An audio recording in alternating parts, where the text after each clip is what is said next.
आप जानते हैं गैस्ट्रोएंटेराइटिस यानी मैदा और आंतों की जो सोजिश होती है वो छोटे बच्चों में दस्त यानी कि डायरिया और उल्टी की एक बड़ी वजह है।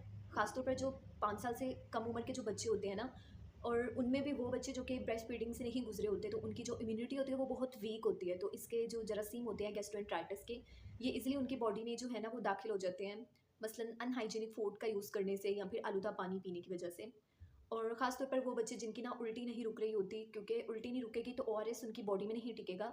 सो वो वाले जो बच्चे होते हैं ना वो मौत का भी शिकार हो सकते हैं। अस्सलाम वालेकुम, welcome to my YouTube channel Homeo Insights. I am doctor Sibgha Rashid और आज की इस वीडियो में मैं इजी वर्डिंग में आपको बताने की कोशिश करूंगी कि गैस्ट्रोएंटेराइटिस क्या है और होम्योपैथी कैसे सेफ, जेंटल एंड साउंड वे में इसकी सिम्टम्स को आपके बच्चे के अंदर से ख़त्म करने की अहलियत रखती हैं।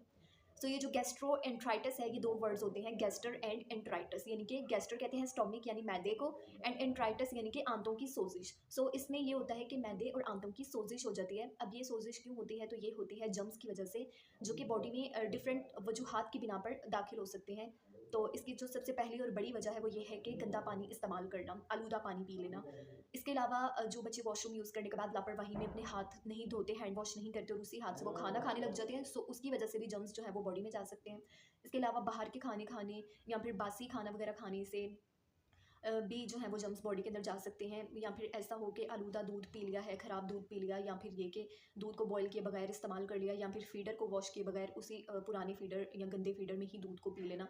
तो ये कुछ वजूहात होती हैं कि जर्म्स जो होते हैं ना वो बॉडी में चले जाते हैं और फिर बच्चे को जो है वो गैस्ट्रोएंटेराइटिस में मुब्तला कर सकते हैं। गैस्ट्रोएंटेराइटिस की बच्चों में अगर अलामात यानी सिम्टम्स की बात की जाए ना, तो बच्चे को ना पानी जैसे दस्त होते हैं, यानी कि पानी वाला उसको डायरिया होता है, जिसके साथ उसको पेट में दर्द या मरोड़ की कैफियत भी होती है, बुखार होता है, बच्चे को नोज़िया, वॉमिटिंग यानी कि मतली कै की अलामत भी पैदा हो रही होती है। इसके अलावा बच्चे के अंदर सुस्ती इतनी ज़्यादा होती है कि बच्चा ना खाना पीना छोड़ देता है या दूध पीना छोड़ देता है। बच्चा जो है वो रोना भी कम कर देता है, यानी रोता भी कम है। अब सबसे जो खतरनाक मरहला होता है ना वो डिहाइड्रेशन होती है, यानी पानी की कमी होती है, क्योंकि इसमें जो है वो बच्चे को नोज़िया, वॉमिटिंग नहीं रुक रही, या फिर उसको जो है वो पानी वाला डायरिया ही नहीं रुक रहा। तो पानी की कमी होना बच्चे के अंदर एक ऑब्वियस सी बात होती है। सो ये जो पानी की कमी होती है ये सबसे ज़्यादा खतरनाक मरहला होता है। अब इसकी जो निशानियाँ होती हैं ना वो ये होती हैं कि बच्चे का जो मुँह होता है ना वो खुश्क हो जाता है, बच्चा रोता है लेकिन उसको आंसू नहीं आ रहे होते, यूरिन बच्चे को कम आता है, बच्चा जो है वो हद से ज़्यादा निढाल हो जाता है।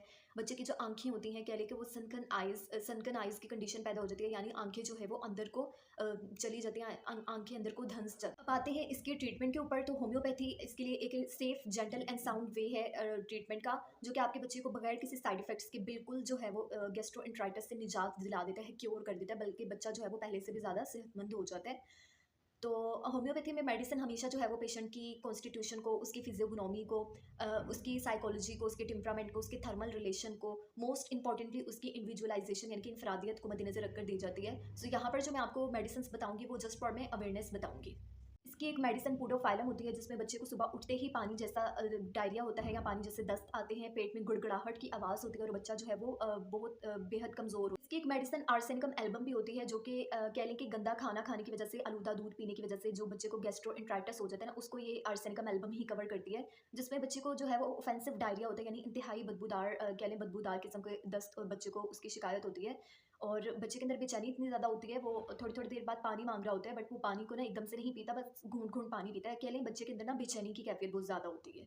इसकी एक मेडिसिन इपिकॉक भी होती है, जिसमें बच्चे को मुसलसल नोज़िया की कंडीशन यानी मतली की कंडीशन रहती है, यहाँ तक कि उसको हर बार बस दिल कर रहा होता है मैं उल्टी करूँ, और जब वो वॉमिटिंग कर भी लेता है फिर भी उसकी जो नोज़िया की कंडीशन होती है ना वो कवर नहीं हो रही होती, ठीक नहीं हो रही होती।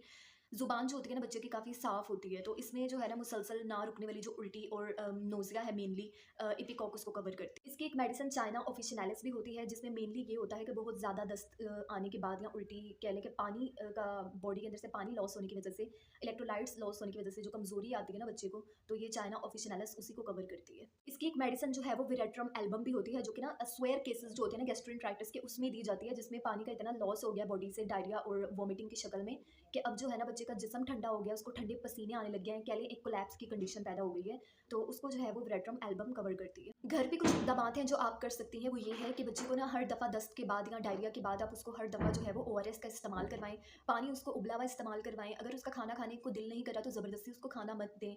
छोटे अगर बहुत ज़्यादा छोटा बच्चा तो उसकी ब्रेस्ट फीडिंग यानी कि माँ का दूध उसका बंद मत करें, और इसके अलावा जो है वो उसकी सफाई का और इर्द-गिर्द के माहौल का ख़ास की सफाई का जो है ना वो ख़ास ख़्याल रखें। कुछ खतरनाक किस्म के साइंस हैं जिसके बाद आपको फ़ौरी तौर पे अपने बच्चे को डॉक्टर को चेक करवाना चाहिए। सो उसमें ये है कि बच्चे को तेज़ बुखार होता है, शदीद उसको उल्टियाँ होती हैं। अब उसको डायरिया यानी दस्तों में जो है ना वो खून भी आना शुरू हो गया है, बच्चा नींद बेहोश हो गया है, बच्चे का यूरिन रुक गया है। तो ये वाली कुछ सिम्पटम्स ऐसी डेंजरस वाली है ना कि फ़ौरी तौर पर बगैर इंतज़ार किए डॉक्टर को चेक करवाना लाज़मी है।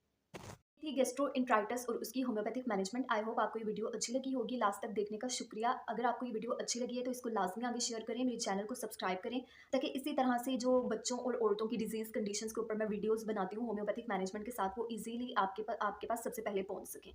क्योंकि होम्योपैथी बिल्कुल एक नेचुरल वे ऑफ ट्रीटमेंट है। इसकी कोई सबसे बड़ी इसकी जो बात है वो ये है कि इसके कोई साइड इफेक्ट नहीं होते, बल्कि ये आपके हेड टू टो आपकी बॉडी के ऊपर मेडिसिन एक्ट करके आपको बहुत कह लें कि आपकी वाइटल फोर्स को और पहले से भी ज़्यादा स्ट्रॉन्ग कर देती है। So thank you so much.